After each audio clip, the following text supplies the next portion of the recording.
নমস্কার বন্ধুরা, সম্পার পাঁচফোড়নের গল্প রান্নাঘরে আপনাদের স্বাগত জানাই। আশা করি সবাই ভালো আছেন ও সুস্থ আছেন। আজ আমি আপনাদের সাথে শেয়ার করব এমন একটি রেসিপি যেটা মশলা ছাড়া এবং জল ছাড়াই তৈরি হবে। আমি এখানে নিয়েছি মিষ্টি কুমড়ো, বেশ ডুমো ডুমো করে কেটে নিয়েছি মিষ্টি কুমড়ো।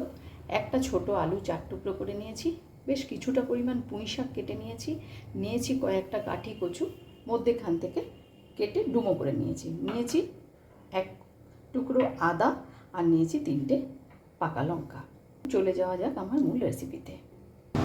গ্যাসে কড়াই বসিয়ে কড়াইটা খুব ভালো করে গরম করে নিয়েছি। এবারে এর মধ্যে দিয়ে দিলাম আমি সর্ষের তেল। তেলটাকেও ভালো করে একটু গরম করে নেব। প্রথমে আমি টুকরো করে রাখা মিষ্টি কুমড়োগুলোকে একটু ভেজে নেব।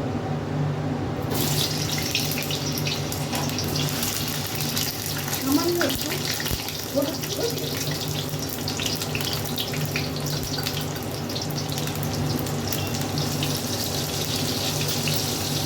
ভালো করে মিষ্টি কুমড়ো ভাজা হয়ে গেছে। এবার এগুলোকে নামিয়ে নেব। মিষ্টি কুমড়ো ভাজা তেলের মধ্যে দিয়ে দিলাম তেজপাতা, দিচ্ছি শুকনো লঙ্কা, আর দেবো কিছুটা পরিমাণ পাঁচফোড়ন। ভালো করে ফোড়নটাকে একটুখানি নাড়াচাড়া করে নেব। এবারে এর মধ্যে দিয়ে দেবো ডুমো করে কেটে রাখা কাঠি কচু।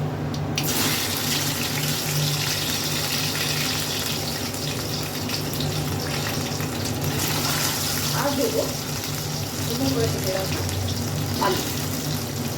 খুব ভালো করে এটা কিন্তু একটু ভেজে নিতে হবে।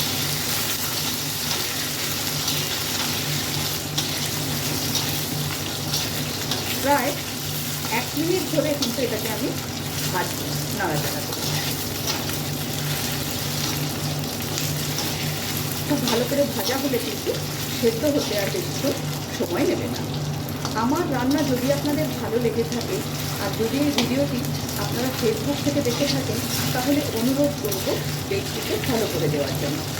আর যদি ইউটিউব থেকে দেখে থাকেন, তাহলে অনুরোধ করব চ্যানেলটি সাবস্ক্রাইব করুন, পাশে থাকা বেল আইকনটি প্রেস করার জন্য, যাতে আমি কোনো রেসিপি দিলে আপনাদের কাছে নোটিফিকেশান পৌঁছে যায়। আরও কিছুক্ষণ কিন্তু এটাকে একটু লাল করে ভেজে নেব। প্রায় 1.5 মিনিটের মতো নাড়াচাড়া করে এগুলোকে একটু লাল করে ভেজে নিচ্ছি।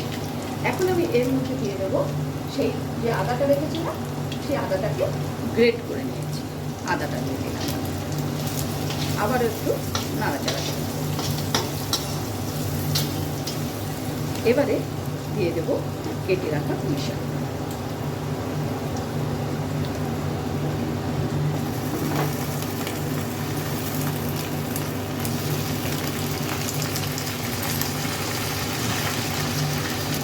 পুঁই শাকটা দিয়ে গ্যাসের ফ্লেমটাকে একটুখানি হাইতে করে দিই। ভালো করে নাড়াচাড়া করে মিশিয়ে নেব সব কিছু একসাথে।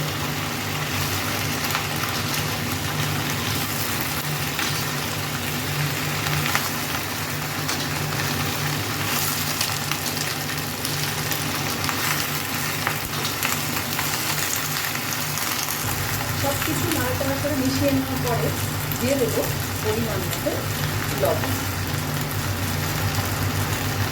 আর দেবো হলুদ।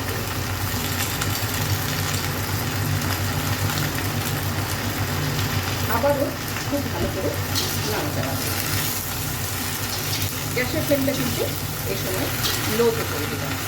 এই লবণ দেওয়ার পর কিন্তু পুঁই শাক থেকে অনেক জল বেরোবে, আর সেই জলেই আলু এবং কাঠি কচু সেদ্ধ হবে। মিশিয়ে নিয়েছি। এবারে প্রায় 5 থেকে 7 মিনিটের জন্য আমি এটাকে ঢেকে দিচ্ছি। ফিরে এলাম 7 মিনিট পর।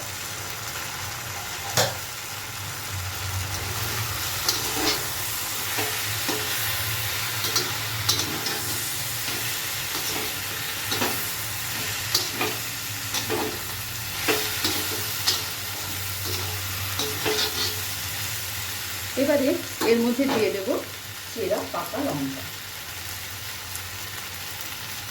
আর দেব 1 চা চামচ পরিমাণ চিনি। ভালো করে মিশিয়ে নেব।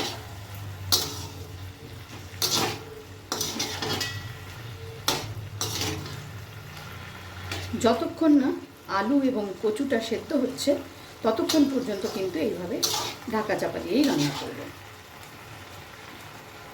আবারও ঢেকে দিচ্ছি প্রায় 2 থেকে 3 মিনিটের জন্য।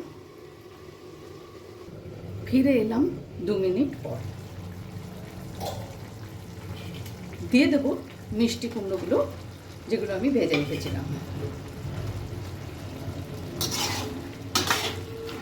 পুঁই শাক থেকে কিন্তু প্রচুর জল বেরিয়েছে, আর সেই জলেই কিন্তু সব কিছু সেদ্ধ হয়ে যাবে। আবারও এটা আমি ঢেকে দিচ্ছি। ফিরে এলাম 3 মিনিট পর।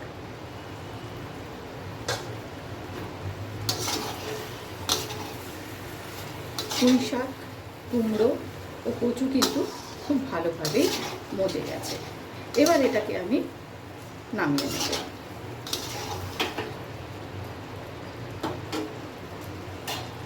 5 মিনিট স্ট্যান্ডিং টাইমে রেখে আমি নামিয়ে নেব। দুর্দান্ত স্বাদের পুঁই শাকের রেসিপি আজ আমি আপনাদের সাথে শেয়ার করলাম। ভিডিওটি আপনাদের কেমন লাগলো অবশ্যই কমেন্টস করে জানাবেন। আজ তাহলে এই পর্যন্তই।